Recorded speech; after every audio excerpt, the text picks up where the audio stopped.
sir. The matter of I mean, we don't do it just because it's high time. We as in Nigeria, we can start. Well, I came into politics because I looked at the whole scenario and I found out that majority of the people are running away from politics.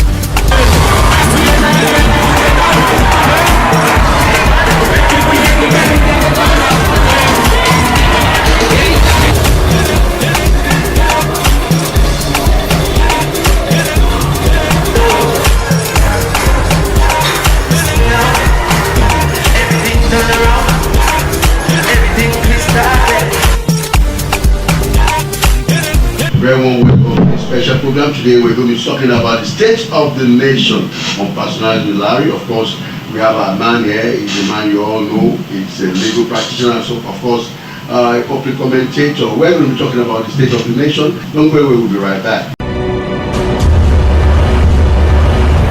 Let's start. You know how things have been in this country. We are going into the election year very soon, maybe about 11 months. People are saying there's so much property in the land that people can hardly even afford to eat a day meal. You know, looking at all these things and the kind of attitude of our politicians to issues like this, how do you see the current political situation in Nigeria? Well, you are right with the issue of general complaints there and there, especially on the economic angle. A lot of people are really suffering, and that complaint is all over the place. If you go to the villages, people are complaining. Go to the market women, especially those who graduated several years ago, there is no employment. And then the food prices skyrocketing. There is nothing you can say, you know, is good in terms of the economic angle.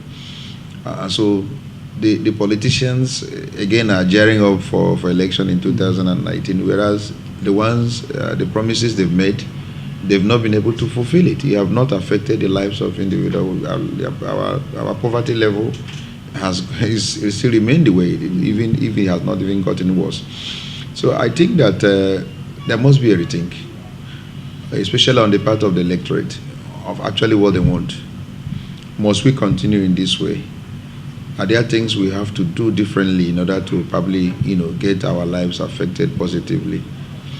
Because we were all expectant, that with the change there will be a different approach to governance, and then the effect of our priorities and welfare, will be top priority for the government. But the reverse is the case. You find out that the fuel that they use, is up. The light is also not too fantastic. Of course, you just came in here, and we're using generator even for this particular interview. And so, what has changed actually? What has changed? So people have a right to air their grievance and complaint, and I think the politicians must also have a rethink. If they have been there over how many years, since 1999 up to date, and they have not succeeded in affecting people's life, they have not transformed the economy.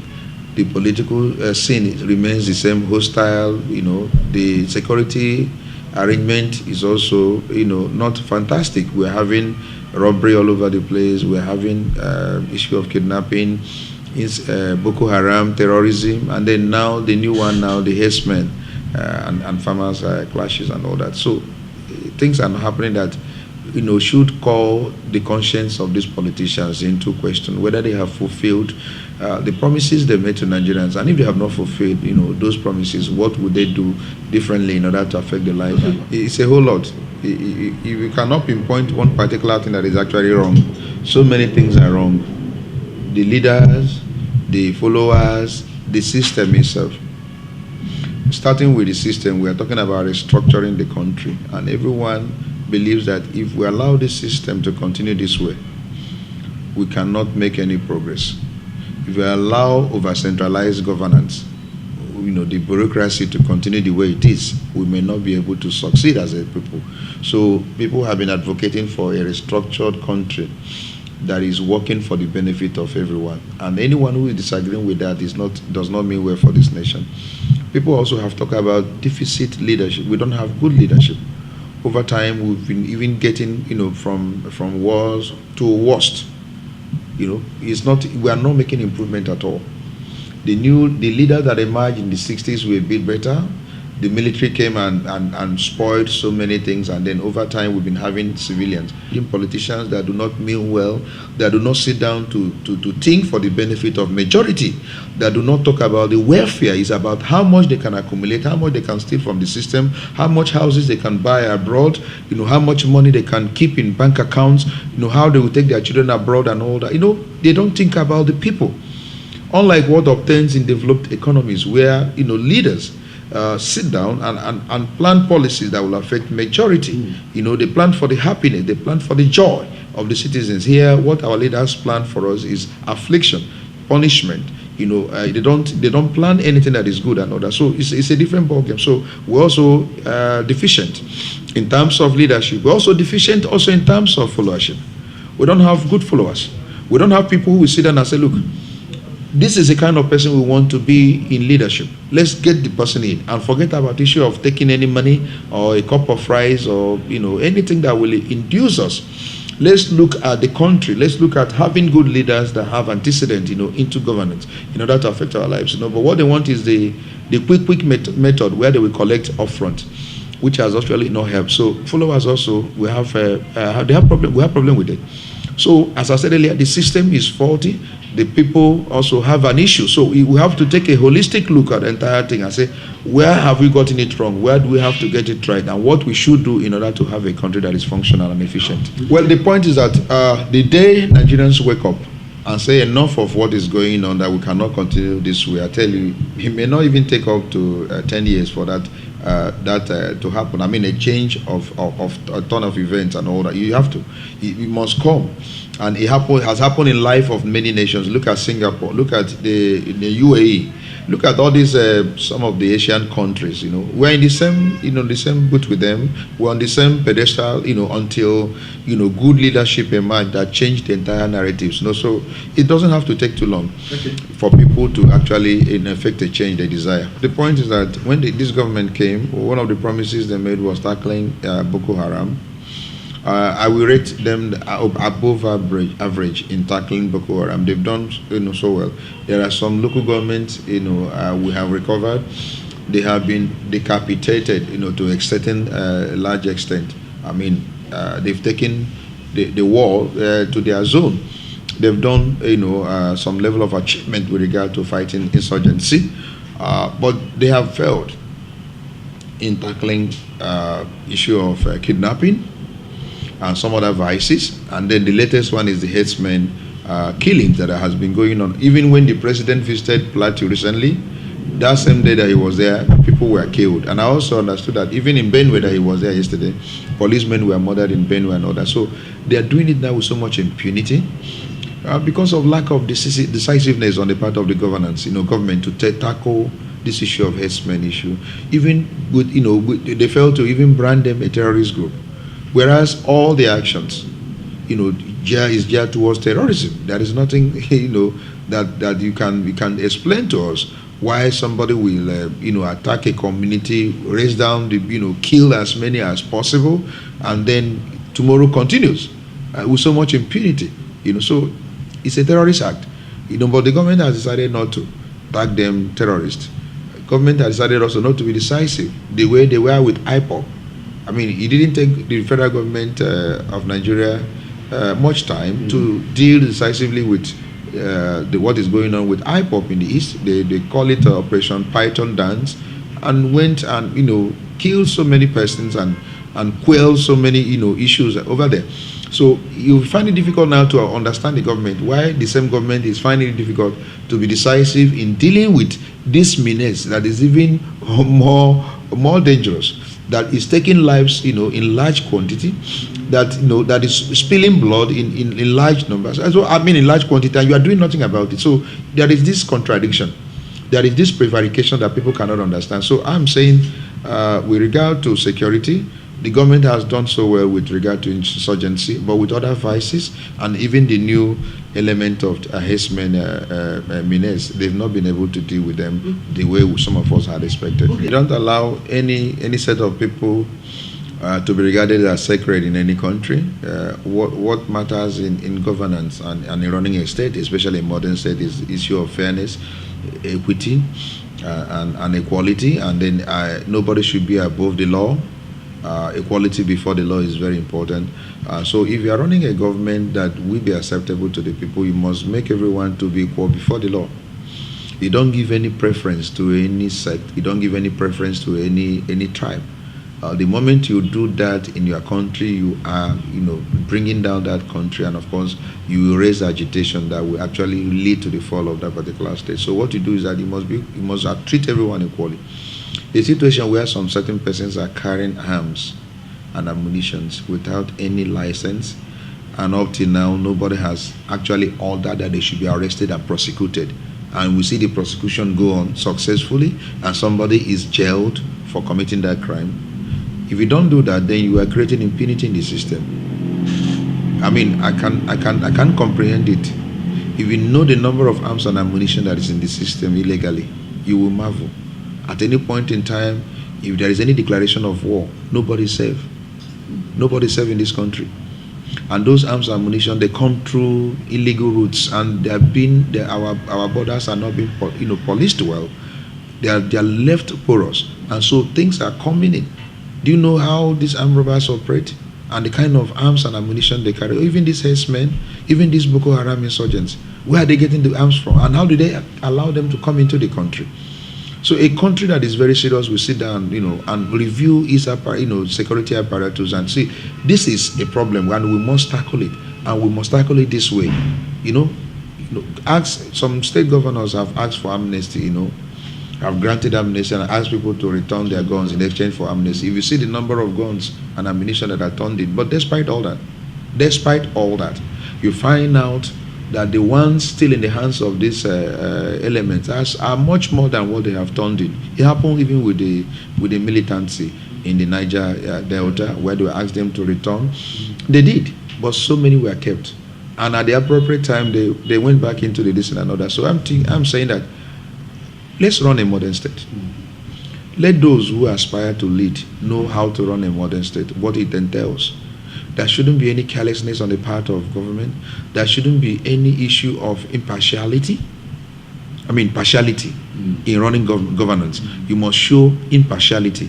If anything is right, go ahead and pursue it. If anything is wrong, even if it concerns your people, say this is wrong, and then take a practical step. To stop such thing that will make the country not to actually function efficiently. So I'm thinking that the government must reorder things. The security apparatus, and we've said it that the issue of state police is it.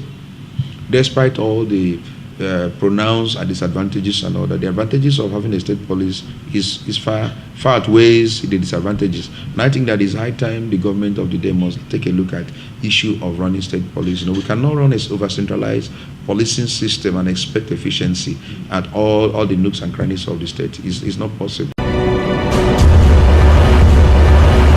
A lot of political observers have come out to say that, we don't have to blame the executive that much, because if you see the kind of relationship between the executive and legislative arm of the government, it's not very friendly. And of course, there are some things that you need the assent of the legislation before you can do. A lot of appointments have been kept still at the National Assembly. So, with this playing out, it'll be difficult for the president to perform magic. So what have you got to say?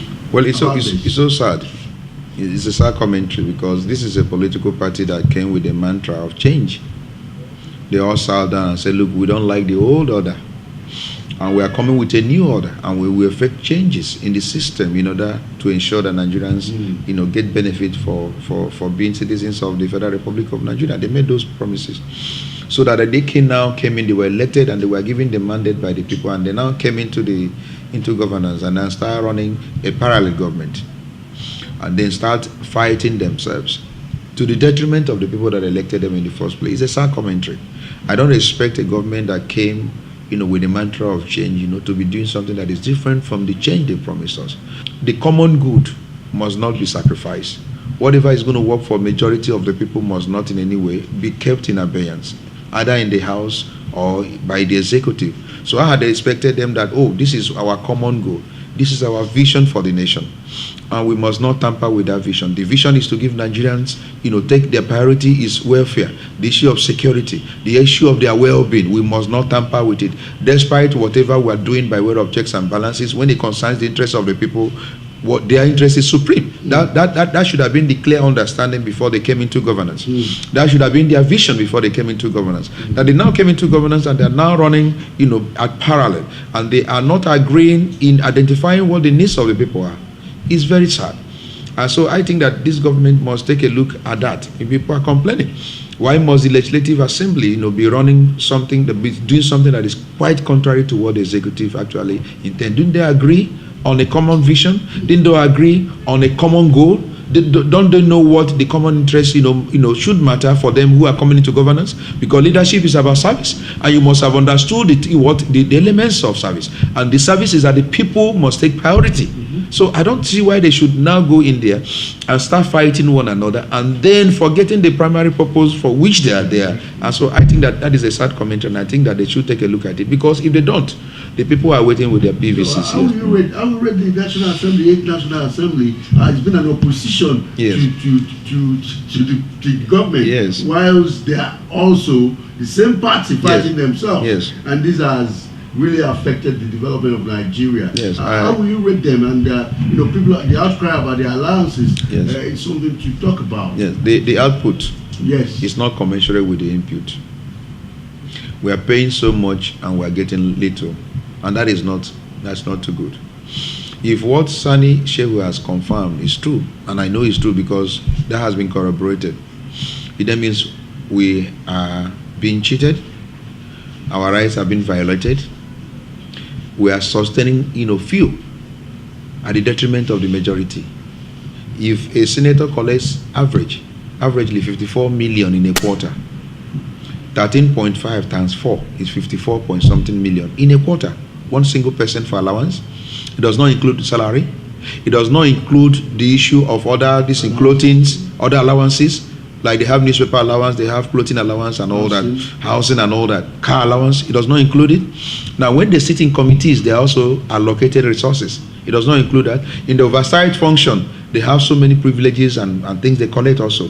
Now, I also understand that before you pass any legislation, especially a private member's bill, you have to go and lobby them. And lobbying means giving them money. And somebody told me that it's a nightmare for you to succeed in having a bill that is in the interest of the country passed by this legislator without making demands on you. Then what kind of change have we experienced with this crop of people? So they have not succeeded in actually boosting, confidence, by Nigerians upon them. They have actually succeeded in killing confidence Nigerians have, to the extent that Nigerians say, can we even do away with the National Assembly? Some of them will suggest, let's do only unicamerals, legislature. Some saying, it must be even are they not even on part-time? They sit only 3 times in a week. And most times when you see them on plenary, you see that it's almost empty. The day one House of Rep member was making caricature of himself by talking down on women, that women should not be given powers and all that. I looked at the house. The house was virtually empty. I couldn't count up to 10 or 20 members. Some were even sleeping and all that. So we are not getting the input. The input is not commensurate to the output. So what we're paying these guys is they have not succeeded in changing our lives. So why don't we now take a critical look at the allowances we are paying to these guys? Why don't we take a look at even their sitting? Must they be on full time? Can they be on part time? Must we have 2 houses? Can't we even do make do with only one? So these are issues Nigerians are considering, and I think that they have not in any way fared better. They have not in any way impressed Nigerians, and Nigerians clearly have are passing a vote of no confidence on the National Assembly. If I cannot feed with 3 square meal a day, I cannot go to buy food items. You feel it on your business, sir? Of course, clients that are owing you cannot pay because they are also being owed. Salaries are not being paid. Of course, you are aware that many states have not paid salaries up to 6, 7, 8, some 9 months. And so the houses are the issue of house rent escalating. Of course, we are aware of the recent land use charge review by Lagos State government. So there are so many the economic indices, and their effect on us are so much that I don't need all those statistics that you have reserve and all that. If those things do not affect the life of an individual, it does not affect my income. If it does not affect what I eat, it does not in any way improve my living standard, it does not create employment, then it's of no use for you to be keeping the money in reserve for me, and I'm dying. That money is supposed to be meant for the living, and it's only the living that can praise God. So I think that the government must be realistic with this issue of economic indices. The indices that do not affect lives cannot be regarded as a very positive indices. The indices that work for the people is indices that I can go to market and I'll be able to feed well, buy food items at a reduced price. The house rent is low. I can get employment when I graduate from university. We have graduates for 7 up to 10 years that have no employment. That cannot be a good indices for somebody to rejoice. So I think the economy, they have not handled well. They met dollar at 160, but dollar today is 360 to naira. I mean 360 naira to a dollar. If you are lucky, sometimes if you want to buy, you buy at a higher amount of money. So that has, and it has affected imports. It has affected the cost of living. It has affected virtually everything. So if the people are feeling the pain and they are crying and all that, then you have not succeeded in solving the economic problem. Now you made a liter of fuel at 90 something naira, I think 97. Today it is at 140 something, Abi. And they may likely go. But if you find some states, it's not in Lagos. You can even talk about buying it at the normal price. All over the state. I just came back from East. It's over 200 per liter. So you cannot in any way now, beat your chest and say you have done well with the economic system of the country. You have not succeeded in recovering it. Rather, you have made it to degenerate. Now, on the issue of security, we have told you that apart from this urgency that the government has tackled, we have now even a more serious security threat from the herdsmen. Not only now concentrated in a particular region, it's all over. Almost all the regions are actually, you report of death in Ekiti State, you hear about it in Ebonyi. Ebonyi is in the east, then you hear about it in the north central, and even the northeast is not spared and all that. So it's all over the place. So you have succeeded in decimating a particular, security threat, and then another one has actually, risen that is even more dangerous and more deadly. That is even affecting more regions in this. So and you have to tackle it. So I don't think I'm going to give you 100% for security in that regard, even though you have decimated the Boko Haram. Then the other issue they promise, there are so many issue of basic infrastructures. I don't know whether we're having the roads now. It's still the same, because I passed through there this week also. It's the same. Nothing much has changed over there. So the issue of light, as I said earlier, you are still, we are generators even as we are, conducting this interview. So I think the government must identify one aspect, and one of the aspects I recommended to this government was the issue of light. That if the government can, find a lasting solution to the issue of power, despite all their deficiencies in every other angle, Nigerians can say, okay, at least, because you don't need to solve all the problems, but a government at any point in time must come and solve one problem, just like what Ambode is doing in Lagos. He identified that the issue of road is key, and the issue of movement, to make movement in Lagos to be very easy. What the man is doing now is tackling expansion, and not only concentrating in the main areas in Lagos, but now the hinterlands. All those areas you think are rural areas, you can see the kind of thing that is going. That is government that thinks. And then he came with the issue of lighting. Almost everywhere is lighted, I feel so odd when I move outside Lagos and I drive in the night and all that, because I'm used to having light all over the place now in Lagos. So when I go to my state in Abia or any other place and I see darkness, I say, what is going on? It's like you are completely in hell, So, so you must identify one or two things you want to achieve for your government and go ahead and do it, so that when you leave a legacy. Here is issue of corruption. There were issues. They started well. They started off very well. But one person cannot fight corruption. You cannot have a government where the only person that believes that corruption is a menace is only the president. Well, sir, the judicial arm of government has not helped matters. Yeah. So the judiciary is insisting on obedience to law. Let me make it clear to you.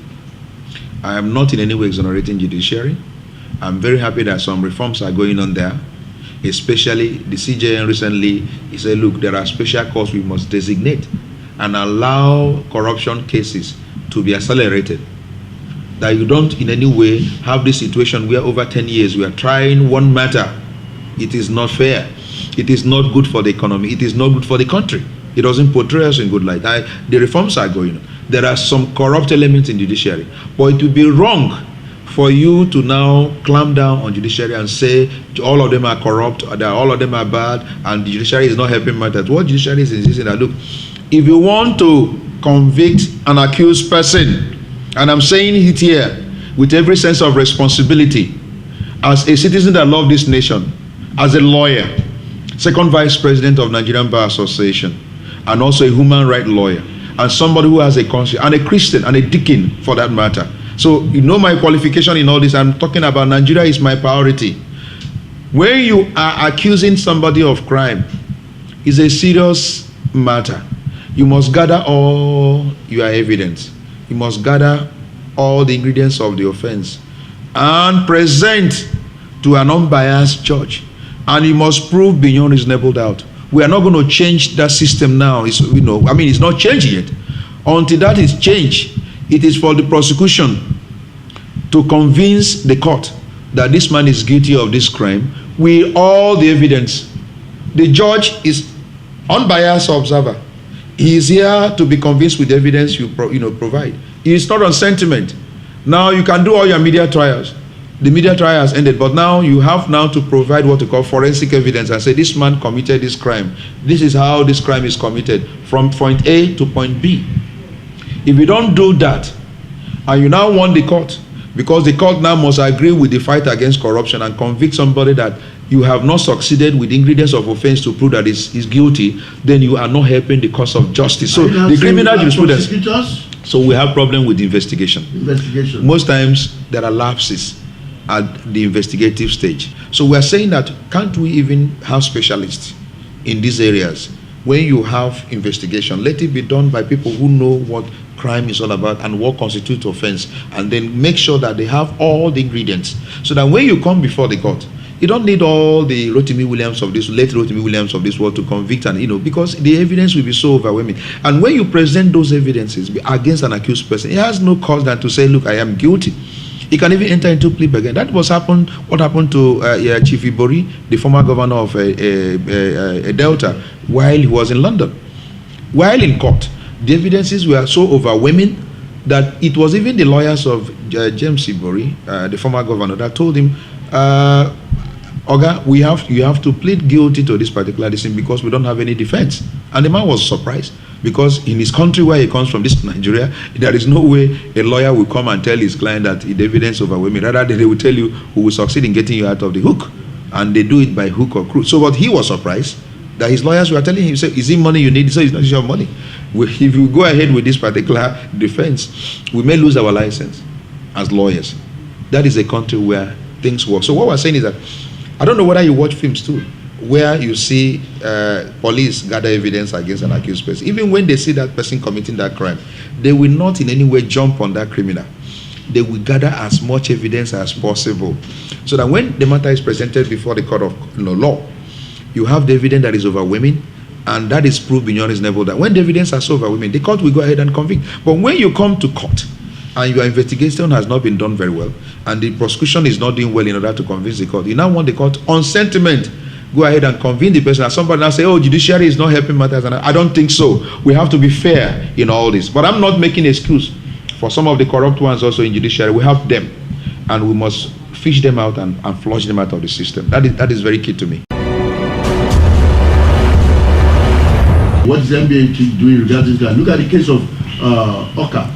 Yeah. 10 years for judiciary to get judgment. Yes, what sir. do you say about that, sir? Now, over time, we've been asking for reforms, and recently there has been the Administration of Criminal Justice Act.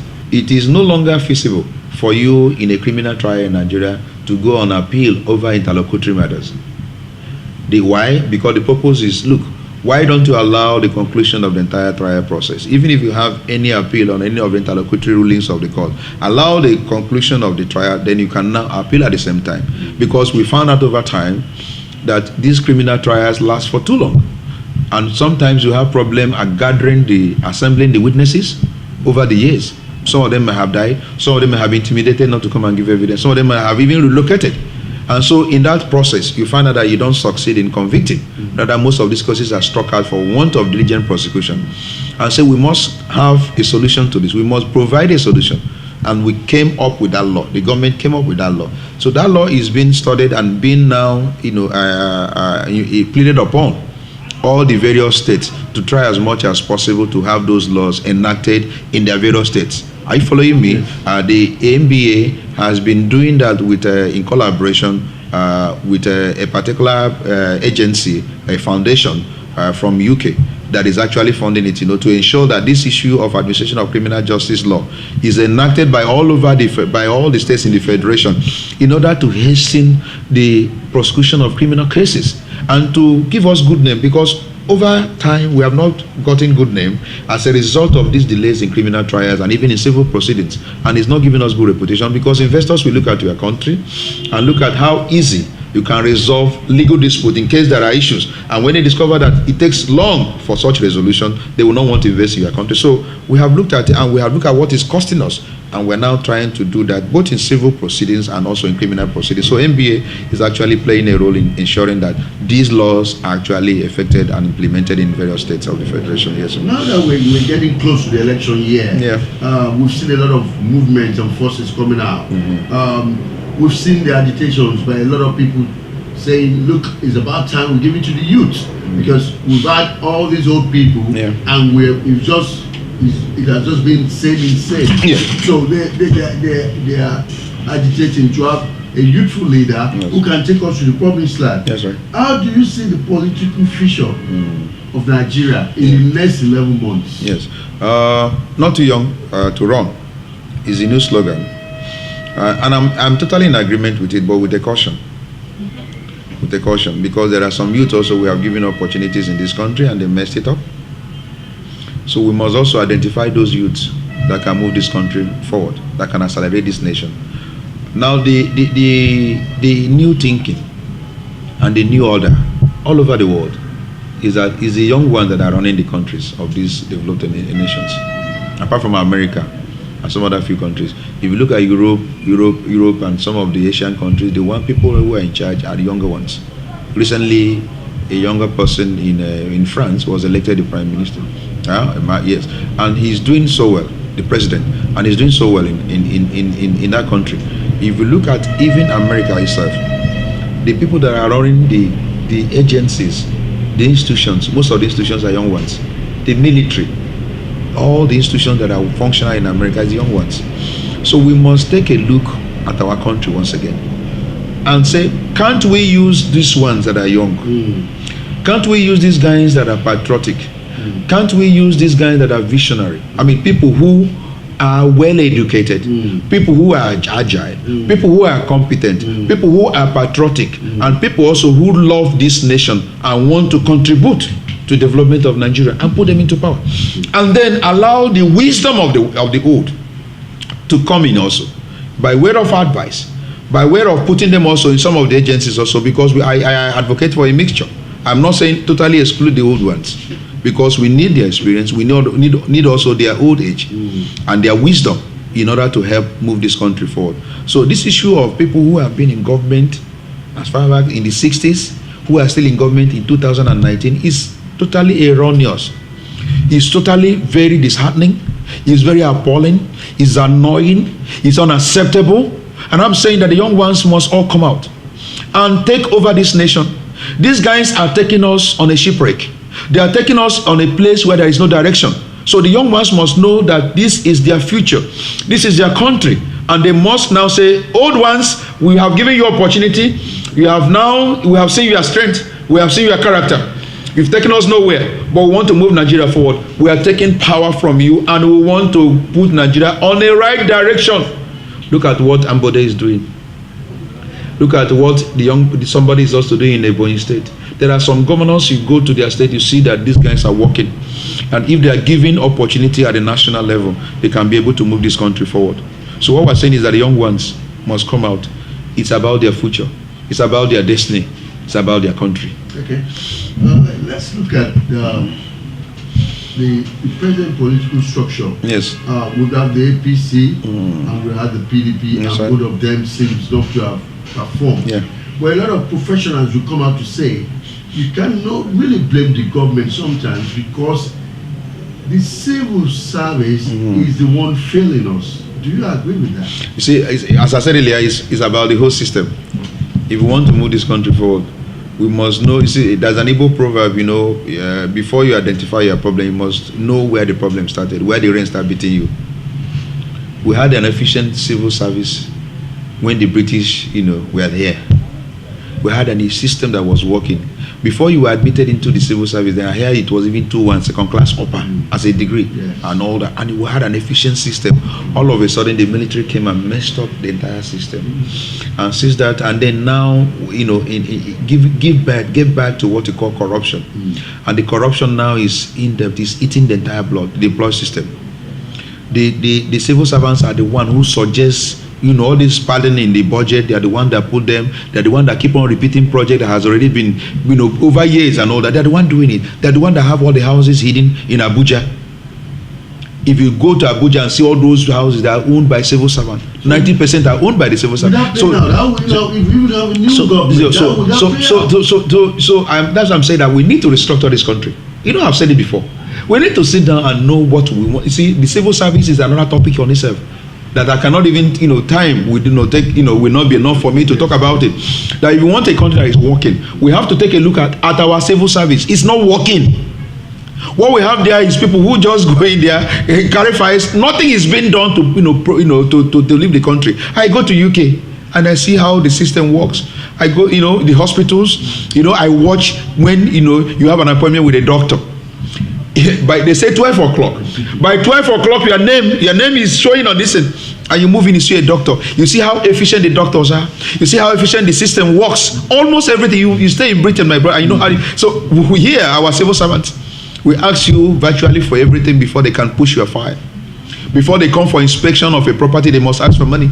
You know that our system is not so. It's a whole lot. If we want this country to work, there must be something from somewhere that we have to hit Nigeria. And Nigeria, you know, because we're in a slumber, something has to hit Nigeria. So how do we discourage money politics? The system is the money politics is entrenched. It's entrenched. It's entrenched. We have to, if you want a system, a fair and free election, you must define public service. The moment you don't give public service a definition that it is for service, then the issue of money politics will continue. The people who go into politics are going there for, it's an investment to them. They put in money, and when they get there, they recoup. It's an investment, and people go there for that purpose, because we have not given public definition. What is public service? In most of these developed economies, people who come into government are people who have succeeded in their private enterprise. They've run businesses, they've done professional business, and they have succeeded. They're now coming now to do certain policies that will affect majority, because in their private enterprise affected only a few, but they now want majority to be affected. So when they finish, they still go back to their business. But here, what we have is professionals in politics.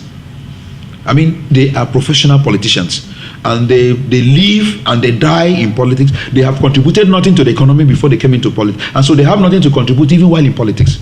So what they come is to come and amass, and then the system is so weak.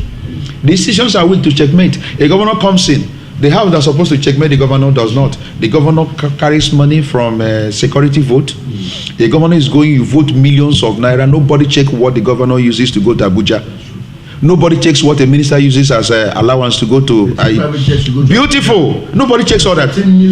Does it happen in UK? Does it happen in US? Does it happen in any of the European countries? You know, it's only in this country. So when the system is so lax, when decisions are not working, and when you come into government, you become a multi-billionaire, not even billionaire, a multi-billionaire, then why won't you kill in order to be in government? So even for us to have an electoral system that is fair and fair, you must define public service.